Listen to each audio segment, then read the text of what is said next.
BUMNisasi adalah usaha pemerintah mencari uang. Hal ini merupakan bisnis gaya pemerintahan ala-ala sosialis komunis yang umum dilakukan. Misalnya Cina, Tiongkok. Untuk jalannya BUMN yang efektif, pemerintahnya harus sedikit otoriter. Dan apakah Indonesia mau menjadi ke arah sana? Pemerintah otoriter, pemerintah pemaksa kehendak. Nah, kalau otoritarian, baru BUMN jalan dengan bagus. Secara bangunan memang terlihat cepat pakai BUMN, tapi mutu dan kesadaran servisnya sangat rendah. Yang lebih nggak pas lagi manajemennya dengan gaya kerajaan atau menang. Bukan seperti entrepreneur spiritnya. Organisasinya gemuk, pengambilan keputusannya top down, yang di bawah lambat gerak. Pesan dari bawah sulit sampai ke atas. Kuno banget deh menjalankan bisnisnya. CEO dan direksinya bekerja hanya 5 tahunan. Bagi saya hal seperti ini sulit bisa membesarkan organisasi. Nggak bisa lah menjalankan bisnis yang setiap 5 tahun berubah polisinya. Pimpinan diganti, chemistry organisasinya ikut berganti juga. Sulit, sangat sulit bergerak lincah. Yang ada hanya cari aman. Misalnya BUMN BPJS. Saya kasih contoh. Ganti pemimpin, ganti gaya. Ganti style laporan, ganti corporate action. Nggak bisa begitu bisnis itu. Dan bleeding to BPJS. Juga Garuda, juga Pertamina. Lalu pertanyaannya, shareholder BUMN diwakili siapa? Kepemilikan itu menentukan sense of belonging. Kalau jawabannya rakyat Indonesia, rakyat sebelah mana? Orang BUMN sekarang menganggap rakyat Indonesia adalah pasar. Dikuras asetnya, dikeduk tenaganya. Terus misalnya, dari 116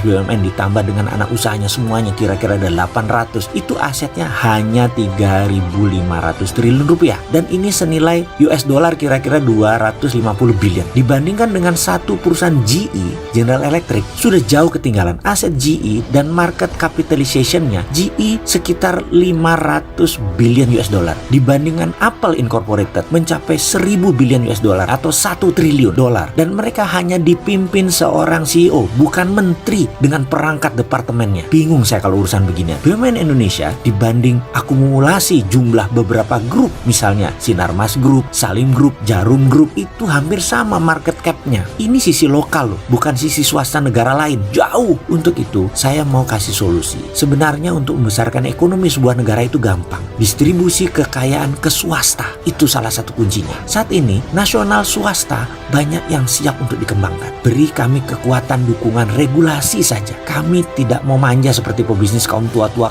konglomerat yang kaya dari zaman Soeharto sampai sekarang, yang pandai memanipulasi bankers. Nggak perlu kayak mereka. Dan bankers yang dikerjain mereka itu bank plat merah lagi. Bankers yang dikerjain oleh para konglomerat tua itu masih begitu aja gaya cara mengelola perusahaannya. Kami nggak akan tiru gaya itu. Udah kuno gaya itu. Beri kami regulasi yang memihak pada bisnis kami. Dan bukan kami saja yang beruntung. Semua stakeholder warga negara akan diuntungkan dengan strategi ini. Solusi ini tidak rasialis, tidak segmentasi. Solusi kami tidak pilih-pilih. Kebijakan apa yang saya maksud? Oke Pak Presiden, boleh saya minta waktu berdua? Yuk kita jagongan Pak. Sarungan sambil nunggu maghriban. Mau saya kasih solusi cepat. Tapi maaf, BUMN-nya gaya baru, nggak seperti sekarang. Kita ubah BUMN gaya baru. Ini strateginya. Namanya proyek swastanisasi nasional. Nah bagaimana? Mau jagongan sama saya Pak Presiden? Kayaknya enggak ya. Kasihan deh gue ini. Kayaknya ngarep banget. Mana mau beliau ketemu Sontoloyo ini? Wes tak lah, kalau nggak dianggap, ya udah saya ngomongin ke publik aja bagaimana. Jangan dibilang saya ini pengkritik nggak pakai solusi. Enggak lo ya.